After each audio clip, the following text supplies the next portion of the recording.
김대중 대통령께서 통치하실 때 초대 비서실장이 김중권 씨지요.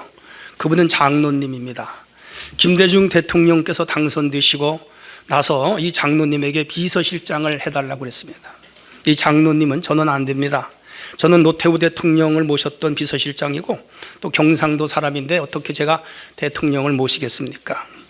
비서실장은 대통령과 지금까지 고락을 같이 해온 분이 해야 되는데 저는 그 자리에 마땅치 않습니다 라고 고사를 했습니다.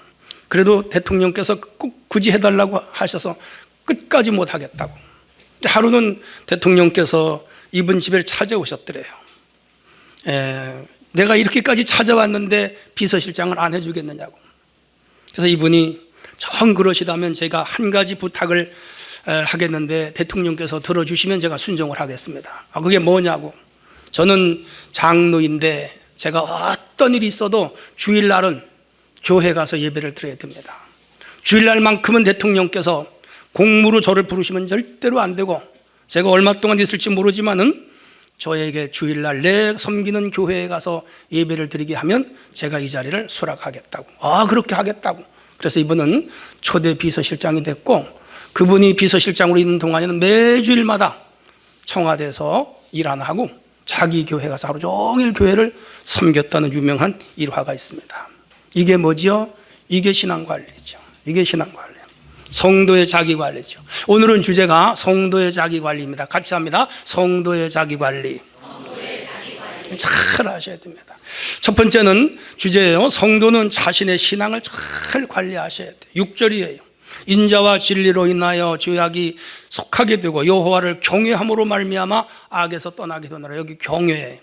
신앙이라고 하는 것은 초자연적 절대자, 창조자 및 종교 대상에 대한 신자 자신의 태도로서 두려움과 경건함으로 잘 섬기는 것.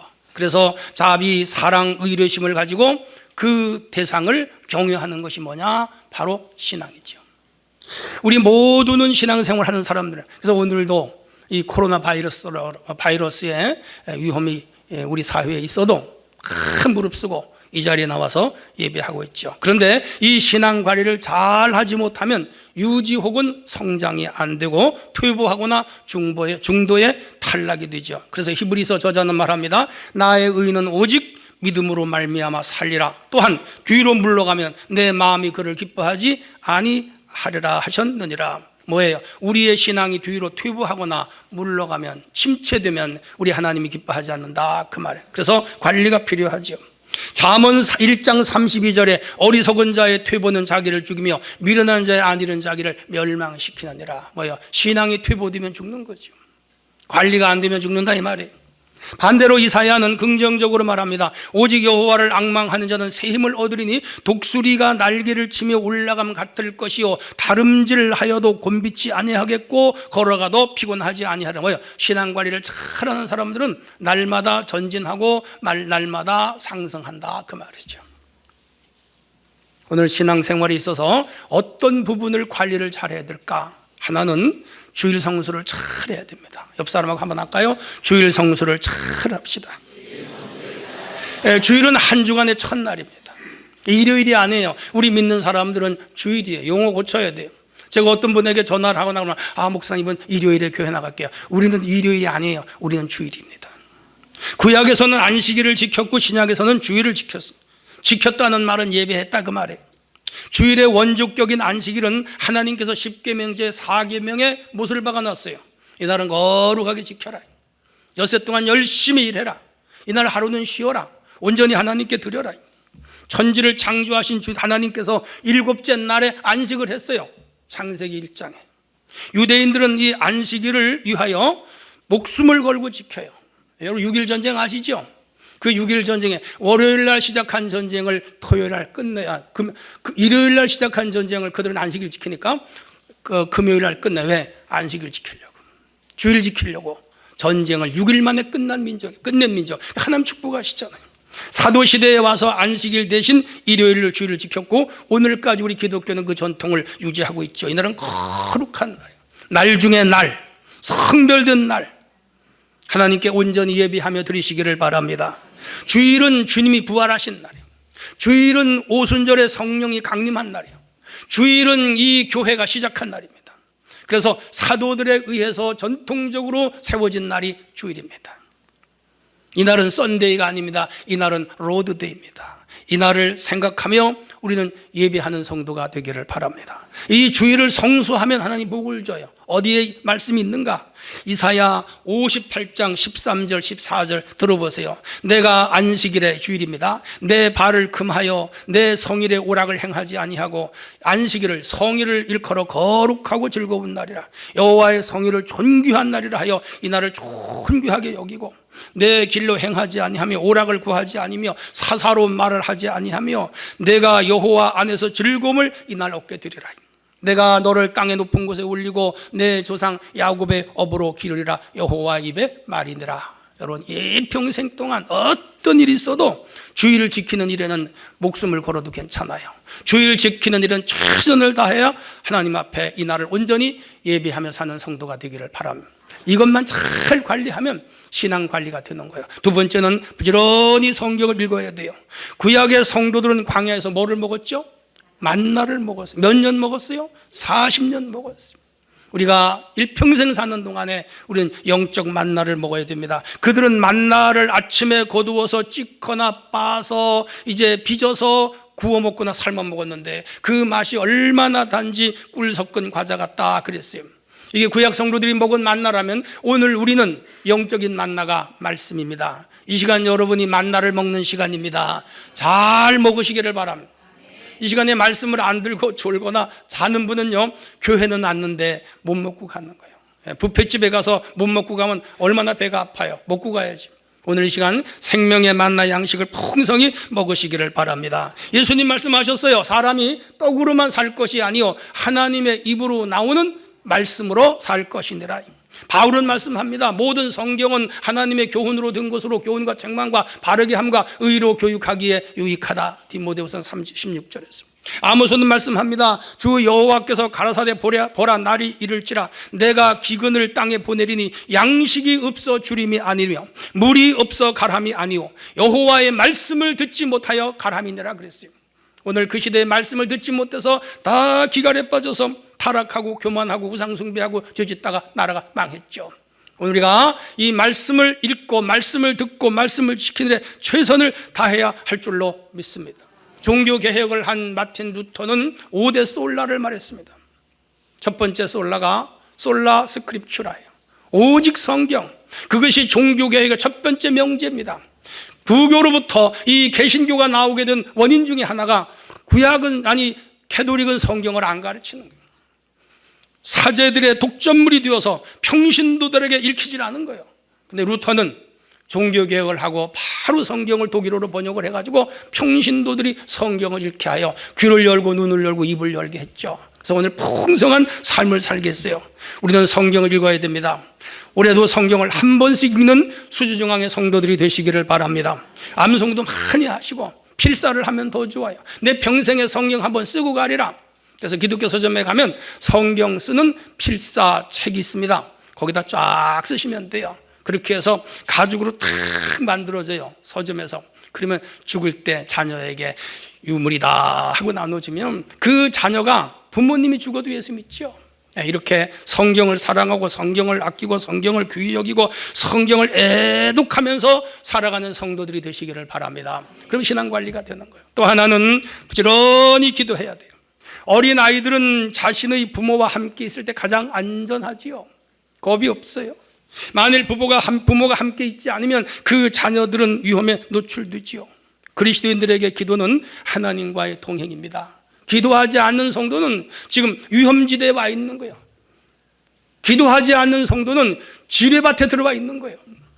여러분, 기도함으로 오늘 우리 삶의 위험과 어려움으로부터 보호받고 구원받기를 원합니다. 에녹은 하나님과 300년간 동행했습니다. 노아도 그랬고 엘리야도 그랬습니다. 기도하는 성도는 영이 살아있고 기도하지 않는 성도는 영이 죽었습니다. 기도하지 않는 자들은 살았으나 죽은 자예요.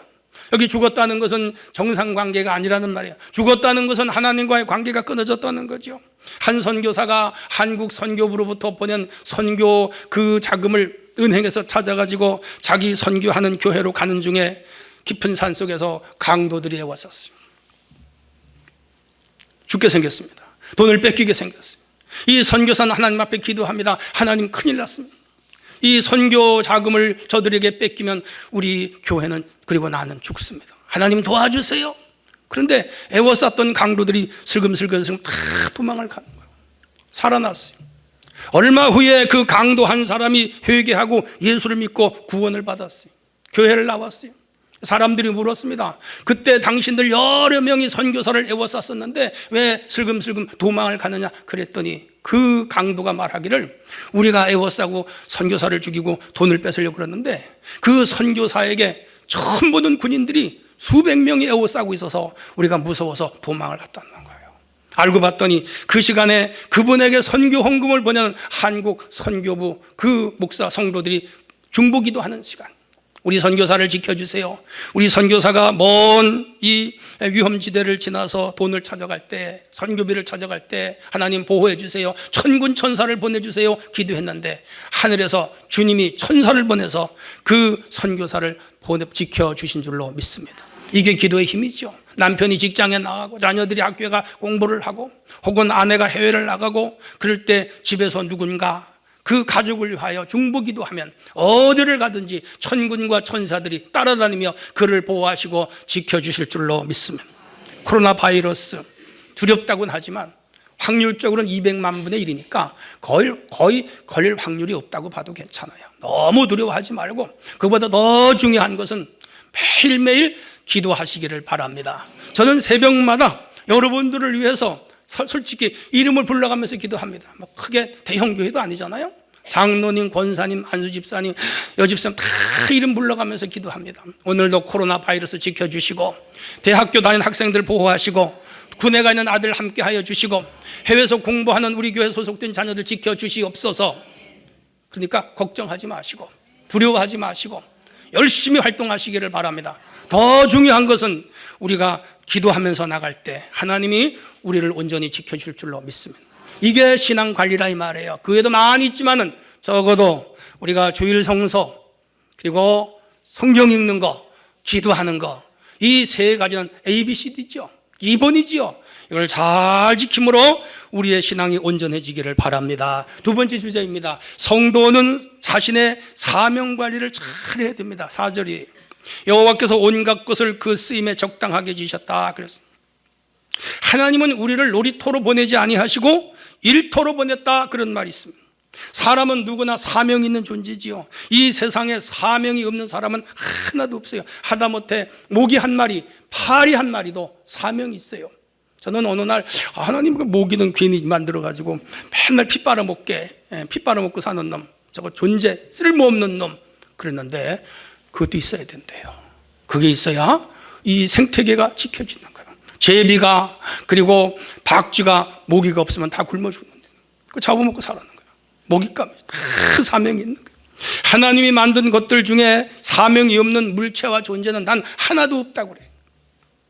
어떤 선교사가 너무 힘이 들어서 하나님께 하소연을 했대요. 하나님 아버지, 나 선교 너무 힘듭니다. 나 차라리 이 일을 시킬 바에는 내 목숨을 거두어 가세요. 그렇게 기도했더니 하나님의 음성을 들려주시더라는 거예요. 바닷가에 모래알을 봐라. 저 모래알 하나까지도 다 사명이 있어서 내가 만들었는데 너는 이 지역의 영혼을 구원할 사명이 있어서 내가 보냈다. 잔소리 말고 열심히 해라. 깨닫고 이 선교사는 열심히 해서 큰 성공을 거두었다는 얘기를 들었습니다. 본문을 보세요. 여호와께서 온갖 것을 그 쓰임에 적당하게 지으셨다. 심지어 악한 자로 악한 날에 악한 일을 위하여 하나님이 만드셨죠. 이사야 6장 8절에 보니까 이사야가 사명을 받죠. 하나님께서 이사야에게 말합니다. 누가 우리를 위하여 가면 내가 누구를 보낼꼬? 이사야가 말합니다. 다 같이 아시죠? 주여, 내가 여기 있나이다. 나를 보내소서. 같이 합시다. 나를 보내소서. 소명이, 그 사명이. 사명에서 이 사자가 부릴 사자고요, 명자가 목숨 명자입니다. 우리의 목숨은 하나님의 부르심을 위하여 존재한다. 기독교적 해석이에요. 잔심부름을 하는 사람을 소사라 그럽니다. 학교에 소사들이 옛날에 있었죠. 나라를 위하여 큰 일을 하는 사람을 대사라고 그럽니다. 특별한 심부름꾼을 특사라고 그럽니다. 비밀리에 중요한 일을 맡긴 사람을 밀사라고 그럽니다. 하나님의 일을 맡은 영을 천사라고 그럽니다.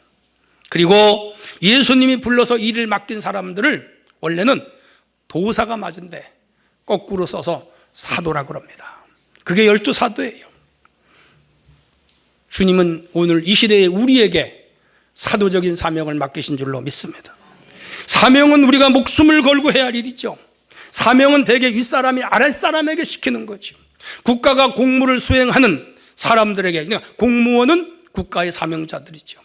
후베이성의 공사분이 이번에 코로나 바이러스 우리 한국 교민 701명을 2대에 전 세계에 태워서 보내고, 그 전화하고 거기까지 모아오고 교통길이 없는데 그 700명 모았는데 얼마나 힘들었겠어요. 자기들도 이 코로나에 노출되어 있는데, 그래서 2대로 보내고 그 직원들과 함께 자기 그 일터로 가면서 엉엉 울었다고. 저는 그 신문을 보면서 가슴이 칭했습니다. 왜 그렇지요? 자부심 때문에. 사명에 대한 자부심, 명예로움, 사명완수, 책임 감당, 보람, 긍지의 감정이 그 공사로 하여금 울게 했죠. 오늘 우리가 이런 사명감을 가지고 주님과 교회를 섬겨야 할 줄로 믿습니다. 우한 폐렴 최초 발견 의사 리원량이라고 하는 분이에요. 처음에 한 7명의 환자들이 왔을 때 이거 전염병이네 라고 당국에 알렸더니 유언비어 설포했다고, 다시는 그런 것 안 하겠다고 각서를 쓰게 해가지고 각서를 썼는데 얼마 안 가서 전염이 터졌죠. 근데 이분이 그 병에 걸려서 며칠 전에 죽었어요. 32살 새파란 의사가 죽으면서 한 말이, 정의는 내 가슴 속에 있습니다. 자기 억울했다 이거죠. 근데 이분이 이것을 밝히지 않았으면 더 큰 문제가 날 뻔했죠. 자기 사명을 다하고 32살 의사가 죽은 거죠. 이게 사명이죠. 사명을 영어에서 미션이라고 말합니다. 라틴어에서 미시오라고 그래요. 보낸다 그 뜻입니다. 어떤 소임을 다하기 위하여 우리들은 뭐지요? 세상에 보내진 존재들이라는 거죠. 우리가 세상에 받은 목적이 있는. 그래서 요한복음 1장 6절에 보니까 하나님께서부터 보내심을 받은 사람이 있는데 그게 누구냐? 요한이다. 무슨 일을? 예수님이 이 땅에 오시는 그 길을 평탄하게 하기 위하여, 예비하게 하기 위하여 선지자를 보냈다. 그분이 요한이고, 요한은 예수님을 증거하다가 목배임을 당해서 죽었습니다. 사랑하는 성도 여러분, 예수님은 하늘나라에서 전 인류를 죄와 사망에서 구원하시려고 그 사명 때문에 이 땅에 오셔서 33살 먹은 젊은 청년이 십자가를 지고 죽었죠. 왜? 사명완수 때문에. 오늘 우리는 사명을 다하는 성도가 돼야 할 줄로 믿습니다. 오프라 원프리는 이런 말을 합니다. 그의 자서전에서 이것이 사명이다. 그게 뭐냐? 첫째, 남보다 더 많이 가졌다는 것은 축복이 아니라 사명이다. 둘째, 남보다 아파하는 것은 고통이 아니라 사명이다. 셋째, 남보다 가슴이 설레는 것은 망상이 아니라 사명이다. 넷째, 하나님께서 부담감을 주시는 것이 바로 사명이다. 여러분, 교회에서 뭔가 일을 하는데 그게 부담스러워. 성가대가 부담스럽고, 교사가 부담스럽고, 구역장이 부담스럽고, 직분이 부담스러우면 그게 하나님이 나에게 주신 사명이에요. 사명은 늘 부담스러운 거예요. 그래도 그 사명을 감당하고 그 부담스러움을 해낼 때 하나님으로부터 축복이 있음을 기억하시기를 바랍니다. 저도 이 목사라는 게 얼마나 부담스러워요. 며칠 하고 끝나는 것도 아니고, 몇 년 하고 끝나는 것도 아니고, 이직하는 것도 아니고 평생 죽으나 사나 일을 해야 되잖아. 그러나 사명이니까 여러분, 사명 관리를 잘 할 수 있기를 바랍니다. 개인적으로는 사명이 뭐냐? 자신의 몸과 마음 관리를 잘 하는 게 사명이죠. 그리고 가정을 잘 관리하는 게 사명이죠. 아버지의 사명, 어머니의 사명, 자녀의 사명, 부모의 사명 잘 감당해야 돼요. 우리가 공적인 사명이 있습니다. 사회적인 사명, 국가의 의무를 충실히 하는 거죠. 그리고 국민으로서의 사명을 다 해야 되고, 영적으로 신앙적으로는 교회에서 받은 직분, 교회에서 받은 귀한 이 역할, 자기 포지션에 최선을 다하는 우리가 되어야 할 줄로 믿습니다. 목사님, 장로님, 권사님, 집사님, 교사, 성가대, 구역장 다 사명자들이에요. 어떤 위치에 세우시더라도 그 사명 관리에 생명을 다하는 우리 성도가 되기를 바랍니다. 마태복음 25장에 보면 착하고 충성된 종아, 내가 작은 일에 충성했으니 많은 것으로 내게 맡기리니 주인의 즐거움에 참여하자. 이 사명 감당한 사람이 뭘 얻어요? 영생을 얻고 최후의 하늘나라에 들어가게 됨을 굳게 믿는 성도가 되시기를 축원합니다. 마지막 세 번째 주제입니다. 우리는 영성 관리를 잘 해야 됩니다. 오늘 우리 2절을 한번 다 같이 읽도록 합니다. 여기 심령이라는 용어가 나옵니다. 영성을 말하면 안토니오나 베네딕트나 성프란시스코나 뭐 이런 사람을 생각하기 쉬운데, 혹은 고행이나 깊은 기도 생활, 세속화 담을 쌓고 오로지 거룩한 것을 위하여 일하는 사람을 영성이다 그렇게 말하기 쉬운데, 그것만은 아니에요. 잘 들어보세요. 영성은 궁극적 가치를 향한 인간의 탐구 혹은 가장 고상한 가치와 목적을 달성하기 위한 인간의 노력을 영성이다 그렇게 말해요. 우리가 흔히 영성하면 기도 많이 하고 무슨 뭐 방언 받고 무슨 뭐 신령한 눈이 열리고 무슨 계시를 받고, 아니에요. 또 영성의 한 부분이지만 전부는 아니에요. 우리에게 익숙한 로렌스 형제라고 있습니다. 이분은 하나님의 임재 안에 들어가는 것이 영성이다 그렇게 말했어요. 마조리 톰슨이라고 하는 사람은 우리 안에 하나님의 성령의 생명력과 영향력을 증가시켜가는 것이다. 그러니까 우리가 하나님의 능력과 하나님의 힘을 삶 속에서 증가시켜 타인들에게 하나님의 살아계심을 보여주는 것이 영성이다 그렇게 말했습니다. 달라스 윌라드라는 사람은 우리의 스승 되신 예수님과 동행하면서 신의 성품이 점차 우리를 지배하고 우리 안에 배어드는 것이 영성이다. 다시 말하면 우리의 생활을 통하여 예수님과 같은 삶의 모습들이 나의 삶 속에 드러나는 것을 영성이다 그렇게 말했습니다. 모세가 시내산에 올라가 40일 금식했죠. 죽었다 그래 사람들이. 모세 죽었다고. 애굽에서 우리를 인도해낸 신은 이 송아지라고. 그래서 금을 다 내놓으라 그래가지고 금송아지를 만들고 아론이 앞장서서 백성들에게 그 금송아지를 숭배하게 했습니다. 모세가 목숨 걸고 기도하고 십계명을 받아가지고 율법을 받아가지고 성막 짓는 법을 받아가지고 내려오다 보니까 기가 막힌 일이 벌어지는 거예요. 그래서 높은 곳에 올라서 가지고 그 금송아지에다가 그 두 돌판을 던져버렸어요. 깨졌죠. 금송아지를 다 갈아가지고 물에다 섞어서 백성들에게 마시게 했죠. 그때 이 모세가 외칩니다. 누가 일어나서 저 우상숭배한 자들을 죽이겠느냐.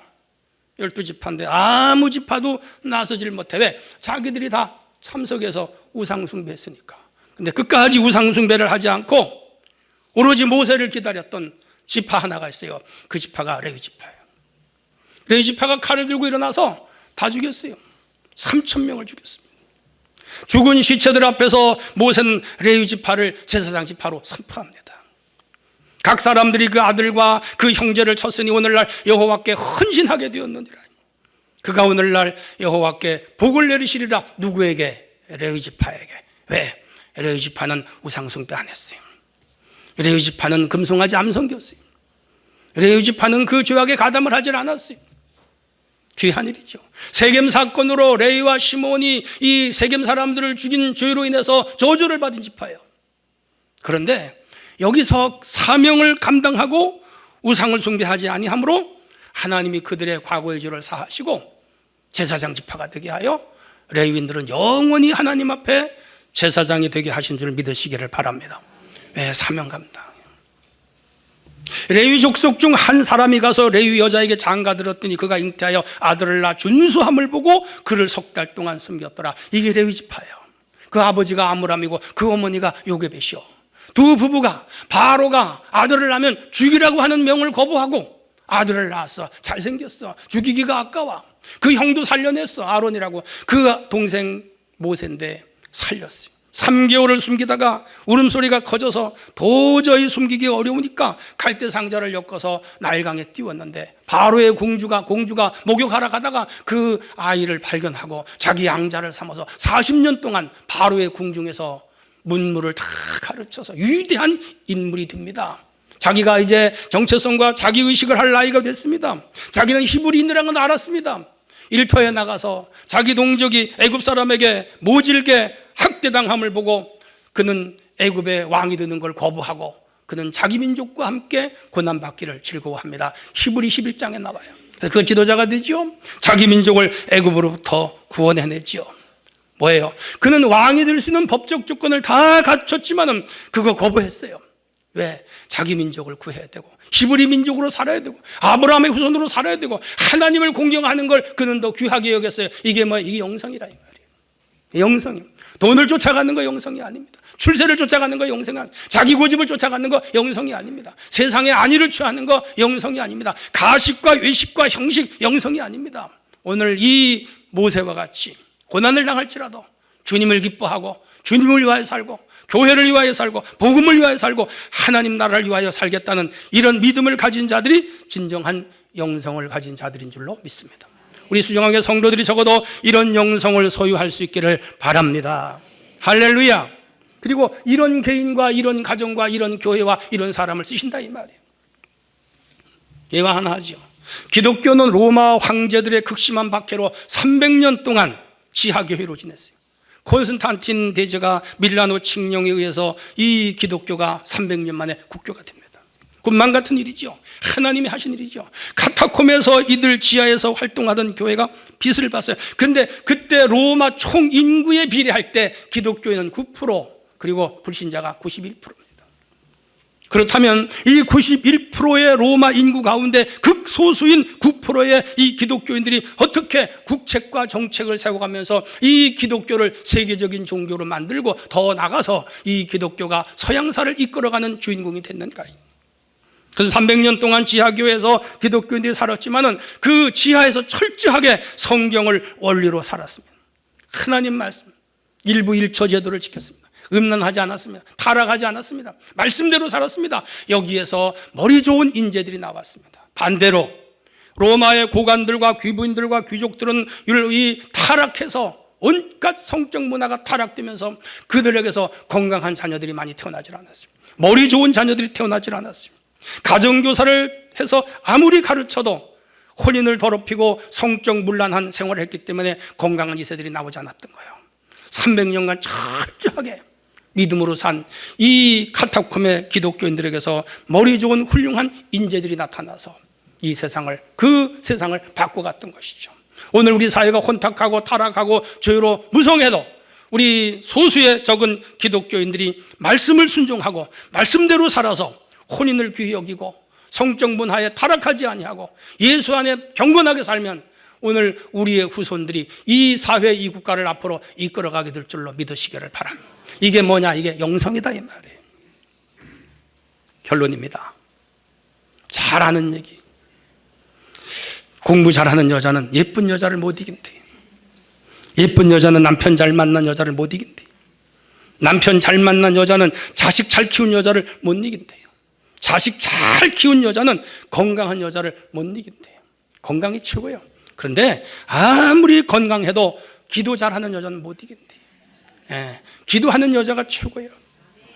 아멘 한 번만 복 받을게. 기도 잘하는 여자가 최고야. 남자는 나는 기도 안 해도 되겠네. 기도 잘하는 남자가 최고야. 기도하는 남자들이 되시기를 바랍니다. 그냥 웃고 넘기세요.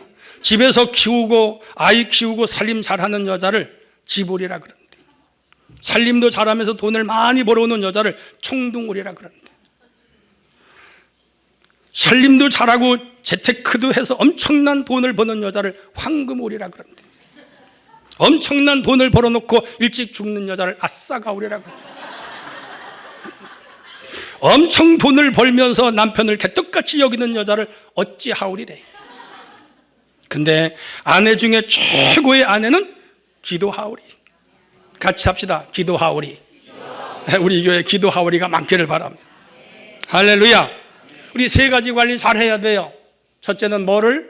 신앙관리. 두 번째는 뭐를? 사명관리. 세 번째는 뭐를? 그래요. 영성관리를 잘 하셔야 돼요. 이 세 가지 관리를 잘해서 우리 교회 성도들 최고의 성도들이 되기를 주님의 이름으로 축원합니다.